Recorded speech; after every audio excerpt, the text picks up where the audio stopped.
So I went down to Alabama. Birmingham is actually 74% African American. Like a lot of cities in the South now, there's a progressive groundswell. The media is not covering that, of course. So 74% African American, and they passed a minimum wage increase from the starvation wage of $7.25.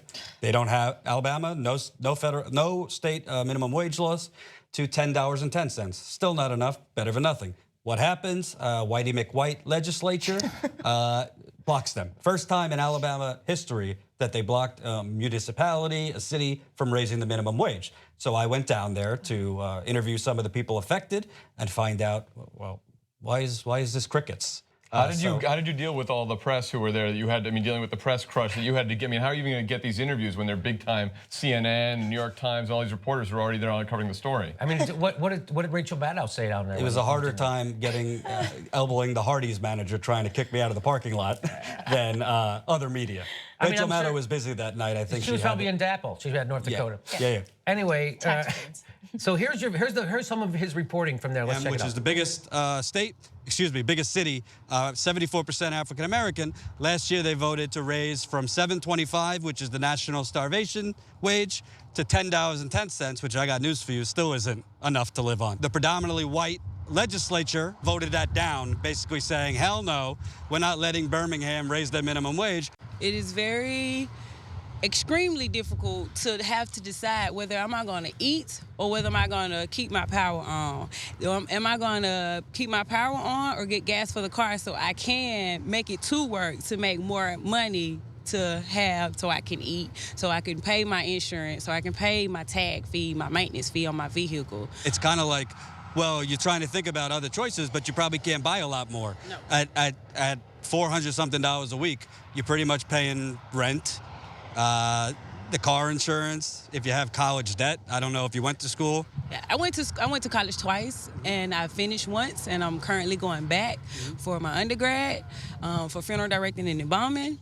And it is pretty tough to try to manage 2 jobs and school.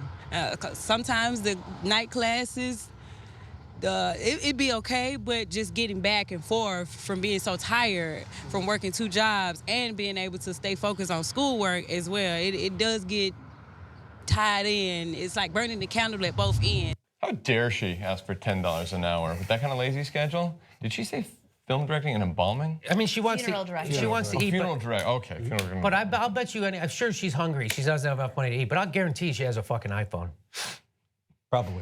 Okay, Paul Ryan. And a microwave oven, probably. Oh, no, what a stupid. I bet she has a washer and dryer. I bet she has an air conditioner. She's probably laughing at us over a cup of noodles right now. But here's the thing, Jimmy. Of course, it's Republicans who are doing this, backed by some Democrats down there.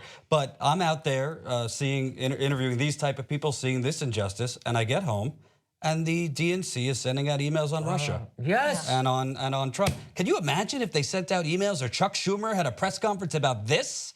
Can you imagine the army of support that would come out? But they're disconnected because they don't care. They don't care. It's a campaign slogan, stronger together. And they go into South Carolina before the primary to, pander to African Americans. But they don't care. And that's just one story. I mean, East Chicago, Flint. That's exactly right, Jordan.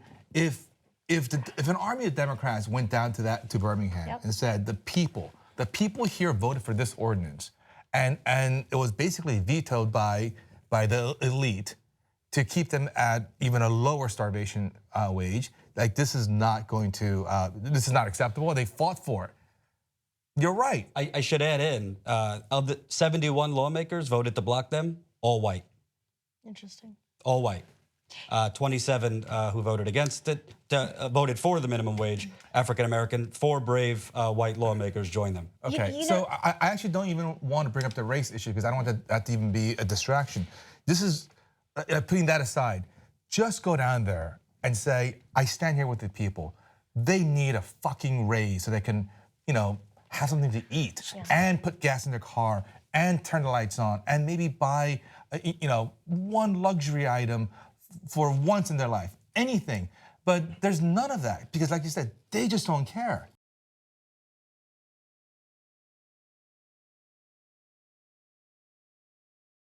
Hey, MSNBC just hired Megyn Kelly to make sure Santa Claus stays white. If you're sick of that kind of bullshit lefty corporatism from the news, support aggressive progressives right here at the Young Turks Network. You become a member for $10 a month. It gets you access to the whole show. We do an hour every week, and it gets you access to all the other member benefits at the Young Turks. Stick your thumb in the eye of the corporate news and become a member of TYT Network. Go to tytnetwork.com/join and find out what it's all about.